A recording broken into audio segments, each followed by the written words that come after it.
Well, would you look at that? 3 years of streaming in the bank. At this point, I should have accrued some serious interest, right? Well, when they call me back, I'll let you know. So while we wait, here's the Stream and Review 2019. Most of us game as a hobby, and it's an expensive one.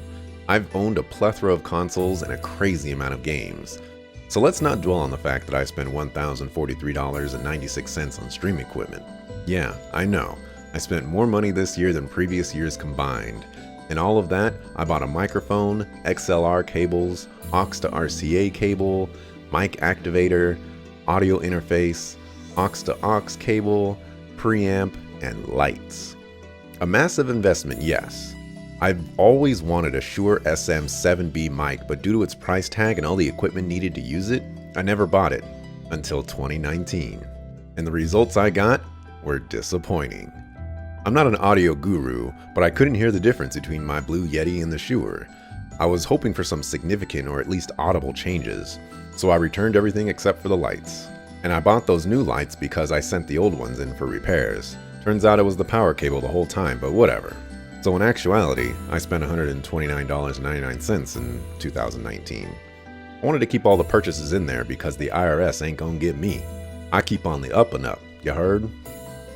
Now that the government is driving back to HQ, here's how Twitch went for the year. I played a lot of classic video games that are in many people's top 5 lists, from Xenogears to Final Fantasy VII to Suikoden. I went out of my comfort zone, playing Control and Pokemon Sword in addition to viewer-requested games. I also played some indie games. Next thing you know, I'm gonna play a visual novel and I'm gonna like it. You know the stream has gone downhill when that happens. So while the stream is going downhill, that's more or less Twitch 2019. I've just been doing the same old thing I started doing, and it's still fun to do. Who knew playing video games was an enjoyable thing? Someone should try making a career out of this. All in all, I acquired 62 followers, 3,777 channel views off of 938 hours streamed and 37 games played.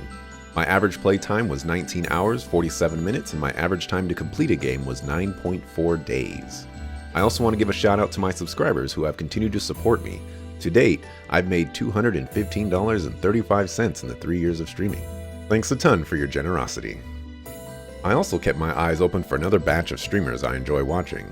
First up is Professor Palmer. I initially encountered him speedrunning Legend of Dragoon. Initially, I wasn't too sold on it because I'm not a big speedrunning guy and nor am I an overlay person. However, his personality really does shine through all of those things.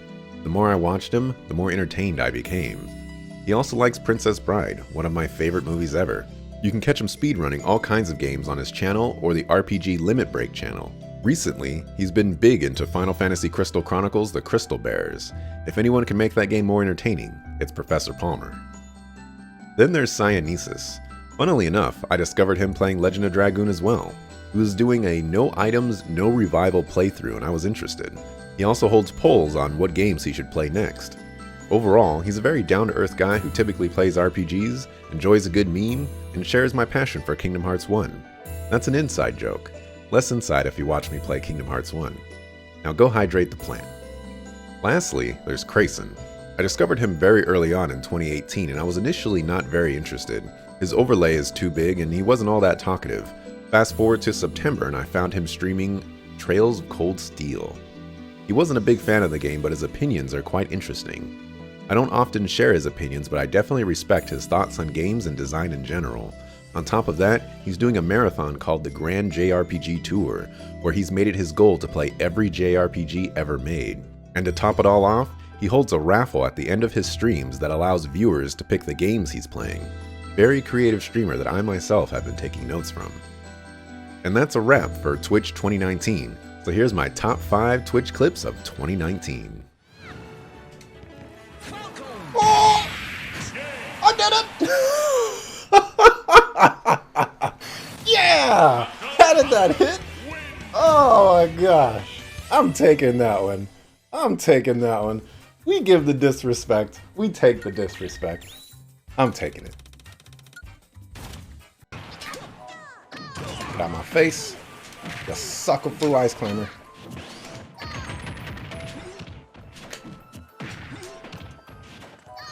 Oh! Oh gosh! Oh man!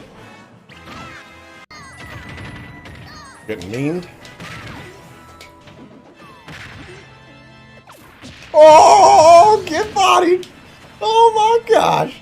You're done, son. Oh, I'm taking that one too. I'm taking that one too. Yeah, I can counter too, punk.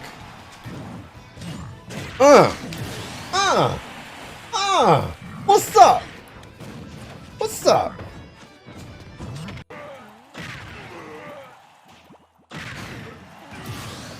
Are you kidding me? Nana, what are you doing? No! No! He was right there in the no! Come on! Come on! I'm gonna be honest here, YouTube folks. I don't know how to read you. I don't know what you like, and I don't know what you hate.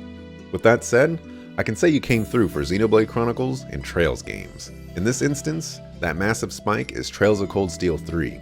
That was 100 hours of greatness that I read all the unvoiced dialogue for, and man, was that exhausting and awesome.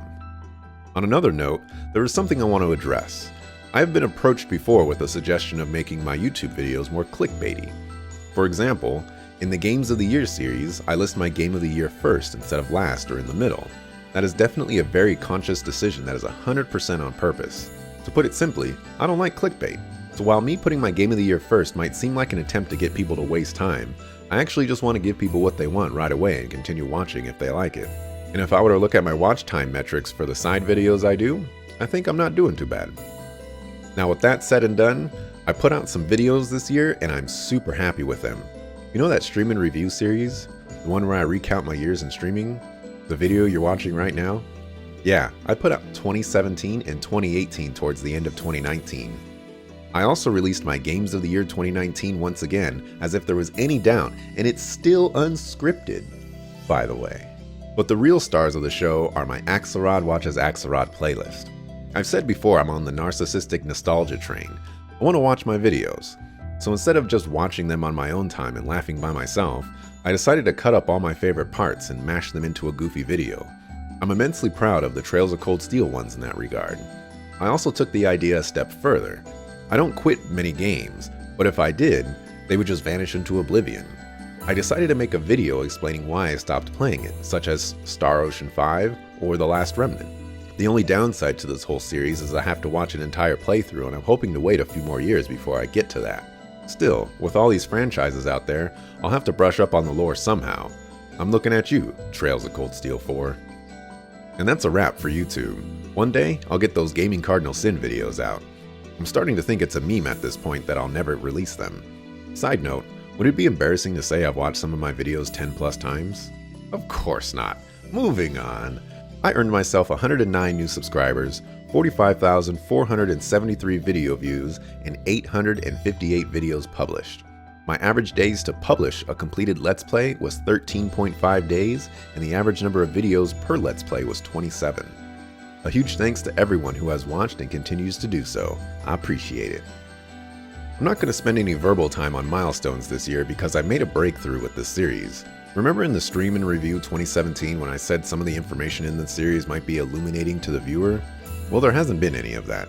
It's mostly been recapping the year, and while that'll be great in 5 to 10 years, it's really just nostalgia.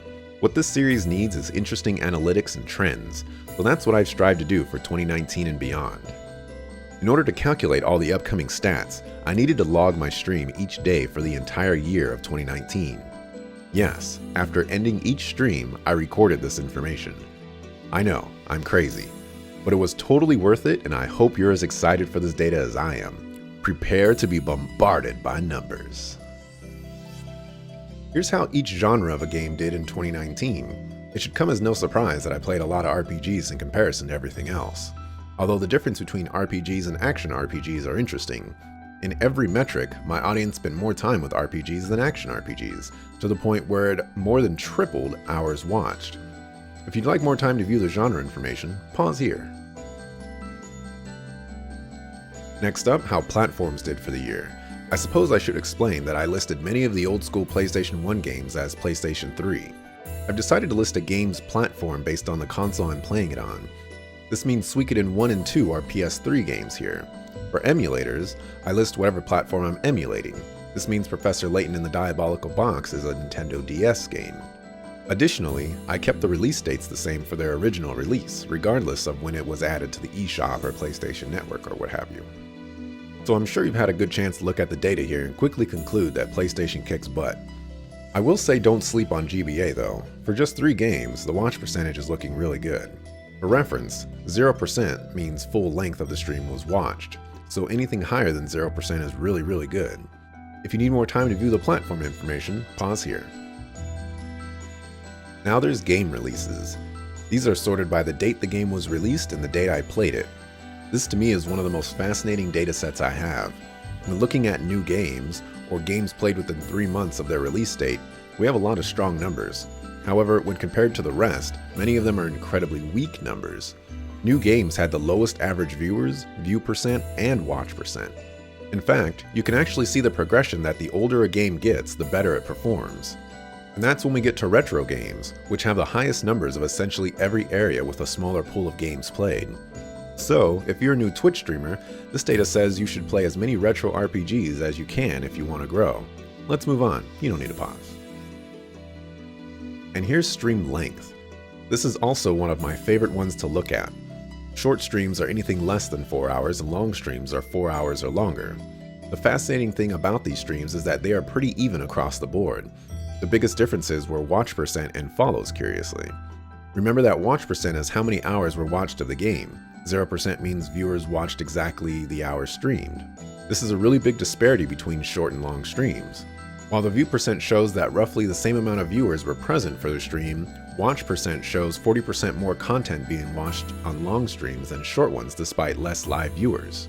Yet as cool as that is, it makes sense. The longer you stream, the more content people can watch. The difference in followers could be a lot of factors from stream schedule to games that's probably not worth putting much weight into. But with all this information taken into account, clearly we need to play retro PS3 RPGs in short streams for growth. See?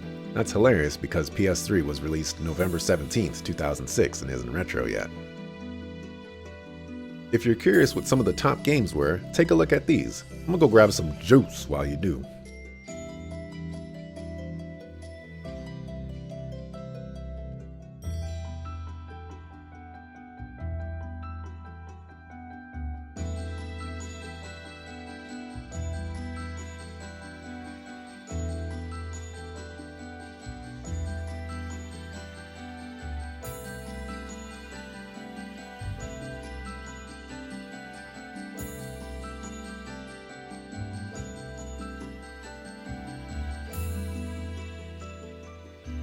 That was a lot of information, but hopefully you found it illuminating. If you have any suggestions on what you would like to see tracked, let me know. Lastly, I want to once again thank Dante and Rot for joining me on the E3 and the Game Awards co-streams. Maybe we have a regular thing going on here. I look forward to E3 even more than I used to because of how much fun it is. So that's a wrap for 2019.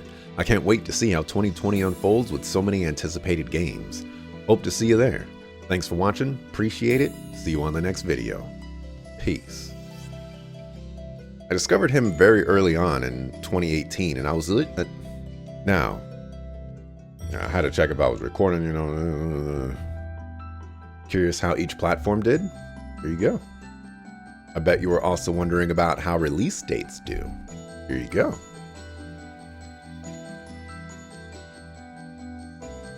I ain't gonna use none of that. I'm still trying to find the best way to hold on, we gotta cut all that. I just did that. Thanks a ton for your generosity. Really? Really? Really? I'm gonna mess that up? What is this?